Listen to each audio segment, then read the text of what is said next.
We aren't done yet. You thought you could walk away from this year all free, huh? Let's be honest. 2022 was a shit year.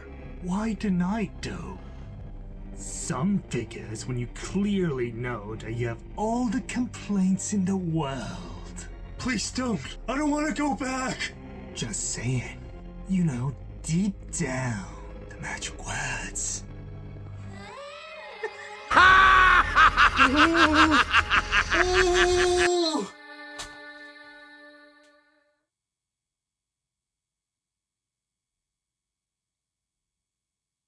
These are my top 5 worst figures of 2022. Now, before going in, just for some dishonorable mentions. The SH Monsters Final Wars Goji, as the ball joints were too loose that it crumbled on playing with it.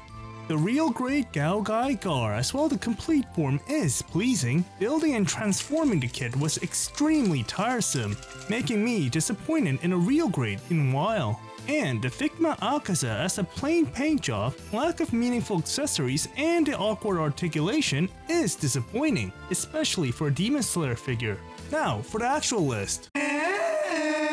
Talking about a plain paint job, lack of meaningful accessories, and lack of articulation, such traits are inherent in the SH Monsters Godzilla Ultima, as Bandai seems to have pulled out investment in the Monsters line and reinvested them into their Gunpla line, resulting in what we've got here.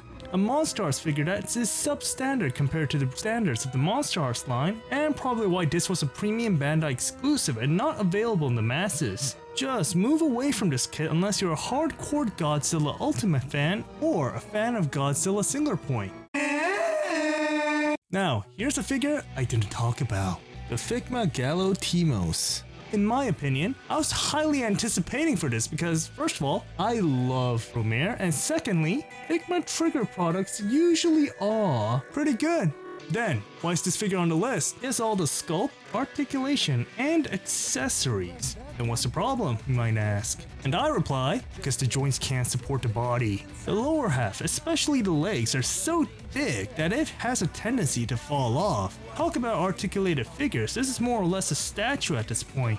Not to mention the main armament that is so heavy, say goodbye to diverse poses. Even the girthier Godzilla wasn't off balance as this piece of junk. While its successor, the Figma Leophotia, was superb, I wouldn't recommend the Figma Galo Thymos, and thus move away from this figure and just stick to Leophotia.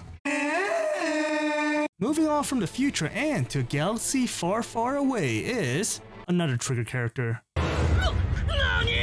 SH Figure Star Wars figures were on a winning streak as both Boba Fett and Luke Skywalker were big W's. And I expected another big win for the Star Wars line. And come and behold, what a piece of shit!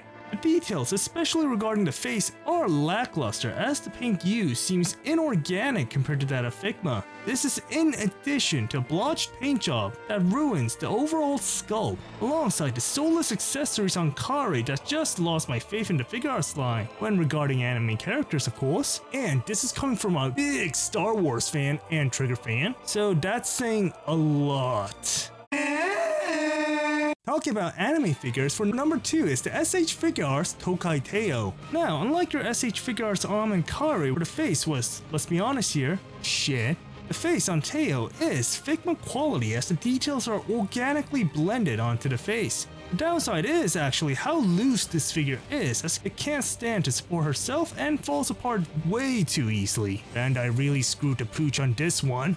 I was expecting to buy more Uma Musume figures from both Figma and Bandai, but after Tokai Teio, yeah, I'm not supporting them.